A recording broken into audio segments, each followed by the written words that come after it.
নানা ইস্যুতে অন্যের বিষয়ে নাক গলানো ভারতের নিজেদেরই সমস্যার কোনো শেষ নেই।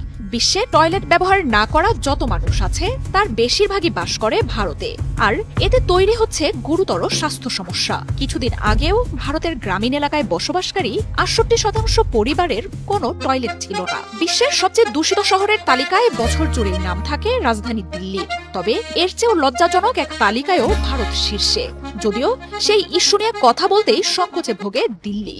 তবে বিশ্বব্যাংক, জাতিসংঘ সহ বিশ্বের যে কোনো আন্তর্জাতিক ফোরামেই ভারতের খোলা জায়গায় মলত্যাগের মতো অস্বাস্থ্যকর সমস্যাটি আলোচনার কেন্দ্রে থাকে।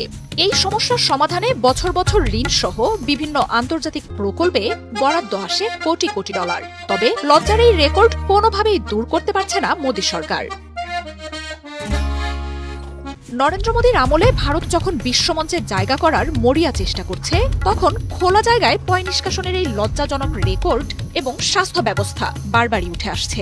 এই সংকট দূর করতে ইউনিসেফ, বিশ্বব্যাংকের কাছ থেকে কোটি কোটি ডলার সহায়তা নিয়ে টয়লেট নির্মাণের বিশাল কর্মযজ্ঞ শুরু করে বিজেপি। স্বচ্ছ ভারত অভিযানের অংশ হিসেবে কয়েক কোটি টয়লেট তৈরিও করে সরকার। ভারতে খোলা জায়গায় মলত্যাগ সহ অন্যান্য কারণে প্রতি বছর পানিবাহিত রোগে আক্রান্ত হয় ২১% মানুষ। দেশটির ১০ কোটি মানুষের কাছে নিরাপদ পানির কোনো উৎস নেই। প্রতিদিন এসব কারণে ৫ বছরের কম বয়সী ৫০০ শিশুর মৃত্যু হয়। বছরে তা ১ লাখের বেশি। ২০১৫ সালের এক পরিসংখ্যান বলছে, বিশ্বের ১০০ কোটির বেশি মানুষ খোলা জায়গায় টয়লেট করত, যার মধ্যে ৯০% ছিল ভারতের। দেশটির ৫৭ কোটির বেশি মানুষ খোলা মাঠে, বন জঙ্গল, জলাশয় বা জনসম্মুখে টয়লেট করত।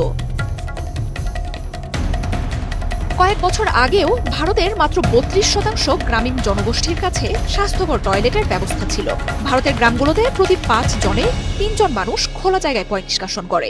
এই পরিস্থিতি থেকে উঠে আসতে বিশ্বব্যাংক থেকে টয়লেট নির্মাণের জন্য $১.৫ বিলিয়ন ঋণ নেয় মোদী সরকার। তবে সরকারের এত প্রচেষ্টা তেমন কোনো কাজে আসেনি। পরিসংখ্যান বলছে, ভারতে এখনো ৪৫ কোটি মানুষ খোলা জায়গায় মলত্যাগ করে। শুধু গ্রামগুলোতেই নয়, ভারতের শহরগুলোতেও ছড়িয়ে ছিটিয়ে আছে অসংখ্য বস্তি। নিম্ন আয়ের মানুষরা পর্যাপ্ত টয়লেটের অভাবে রাস্তাঘাট এবং খোলা জায়গাতেই মলমূত্র ত্যাগ করে। ভারতের এমন অস্বাস্থ্যকর স্যানিটেশন ব্যবস্থা দেশটির জাতীয় উন্নতিকে পিছু টেনে ধরছে। গ্রাম ও শহরগুলোর শিক্ষা প্রতিষ্ঠানেও নেই ঠিকঠাক টয়লেট। দেশটির ২২% স্কুলে পর্যাপ্ত টয়লেট নেই, এমনকি ৫৮% প্রি প্রাইমারি স্কুলে কোনো ধরনেরই টয়লেটের ব্যবস্থা নেই। মরিয়া মোদী সরকারের আমলে এই বছর ভারত শুরু করেছে আমাদের শৌচালয় আমাদের সম্মান নামের প্রকল্প। দেশবাসীকে খোলা জায়গার পরিবর্তে টয়লেট ব্যবহারে উৎসাহী করতে পঞ্চায়েতের মাধ্যমে প্রতিটি গ্রামেই চলছে সচেতনতা বাড়ানোর নানা উদ্যোগ। তবে সহসাই ভারত খোলা জায়গায় মলত্যাগের রেকর্ড পিছু ছাড়াতে পারবে না বলেই ধারণা করা হচ্ছে।